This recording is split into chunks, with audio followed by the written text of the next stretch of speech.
we are back. It is Back Talk Live from a special location.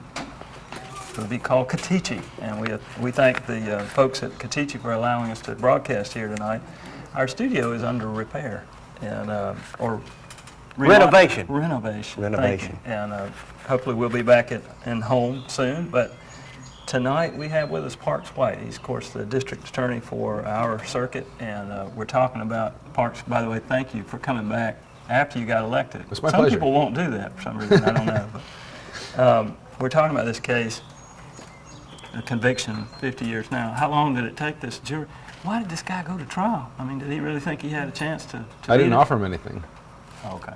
So how long did it take him to decide this verdict? There are almost exactly 200 exhibits, including photographs, lab reports, autopsy reports,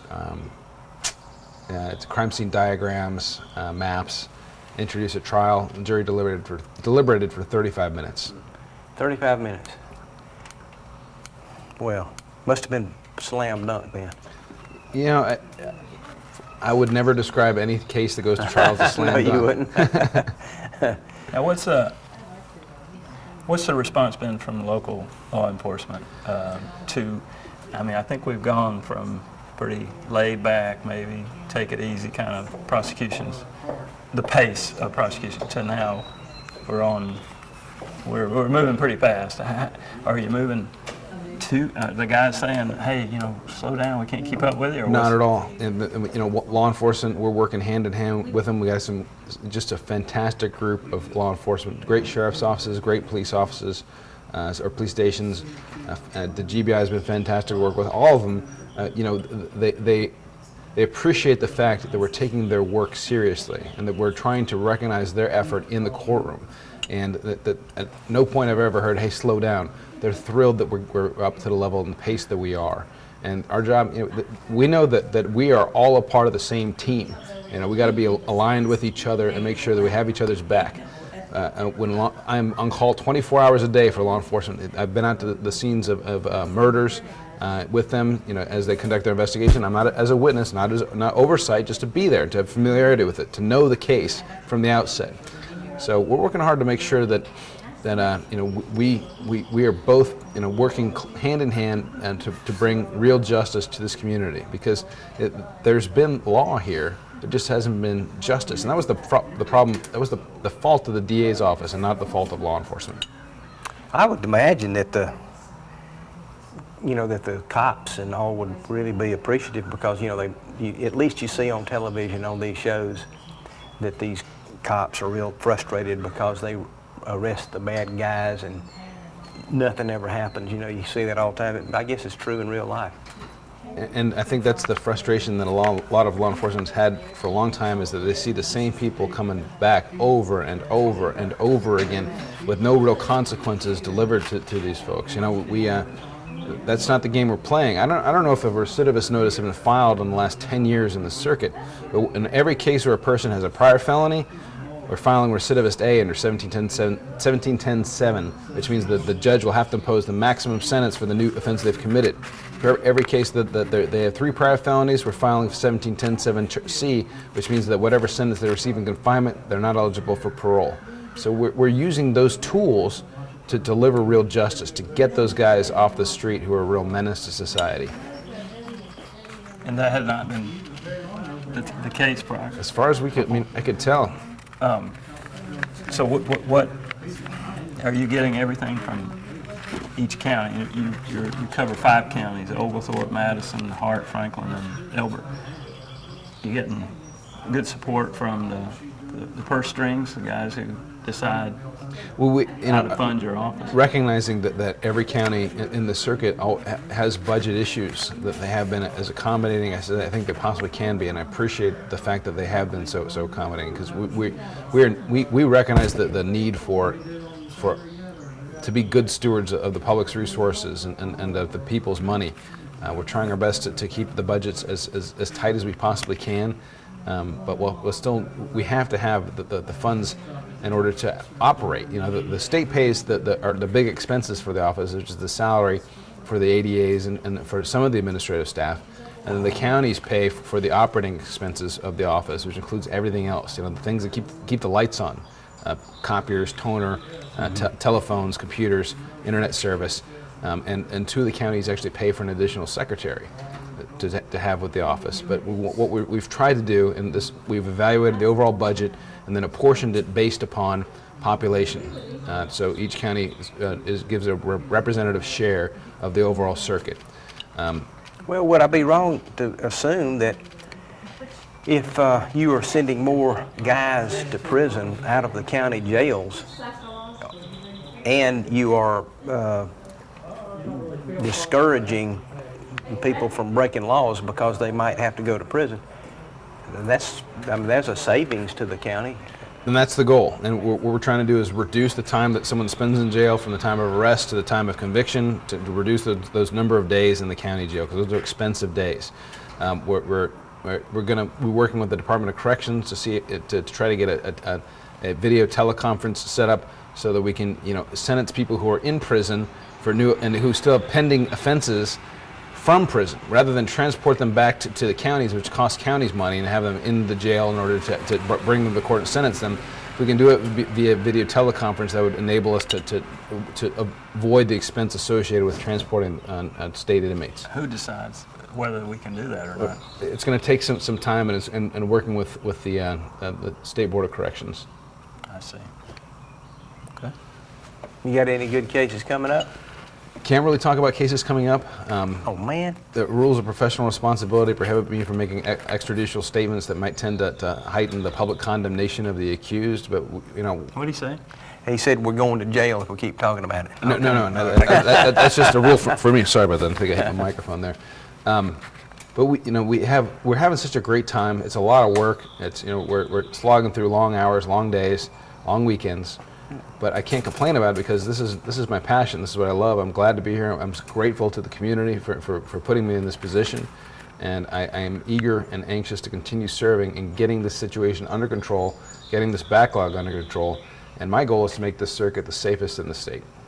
The backlog, you mentioned earlier, 12% or something like that. Through that, in your first 4 years, you think it'll be 100% finished with the backlog? Well, the term backlog, we continue to take new cases in. So the goal is to be current. I mean, to be as current as possible. My goal, and I'm hoping we can do this, but ideally, I would like to see us hearing no more than 750 cases total across the circuit at any given time that are open, meaning pre-indictment and indicted cases.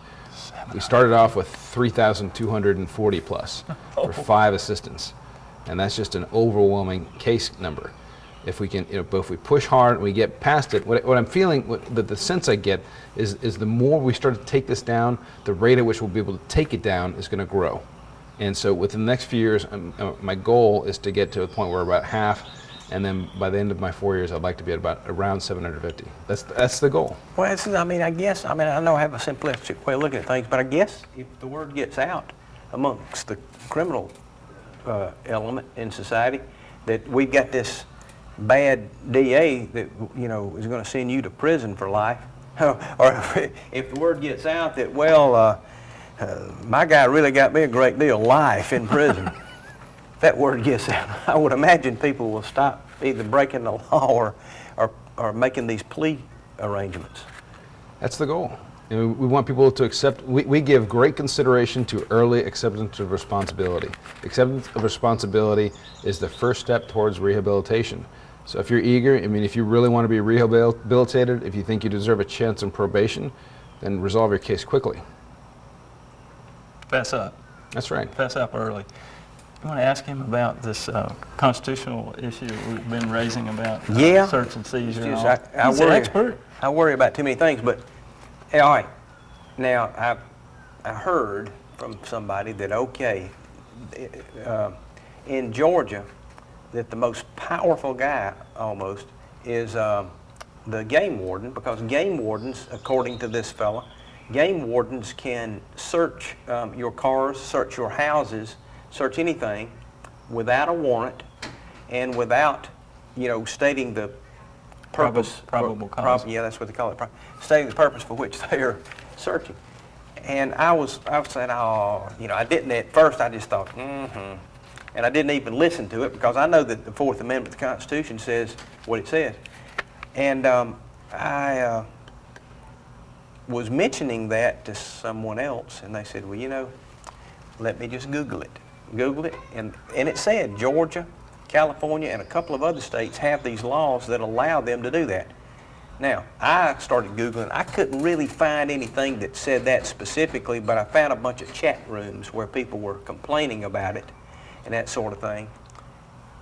And I think Wikipedia was not really all that clear, but they did say that Georgia, California, and these other states have some kind of law that I couldn't understand it because I'm not a lawyer, but what do you know about that? Do you think that game wardens can search anything, anytime, any place? I have never heard that, and even if it were a law in the state of Georgia, it wouldn't pass constitutional muster. The United States Constitution is the first and foremost document in our land, and the rights afforded to us in the United States Constitution cannot be taken away from us by a state. A state can actually give us more rights, but it can't give us less than the Constitution guarantees us. So the Constitution's guarantee against unreasonable searches and seizures and warrants not issuing except upon probable cause is a guarantee of the Fourth Amendment.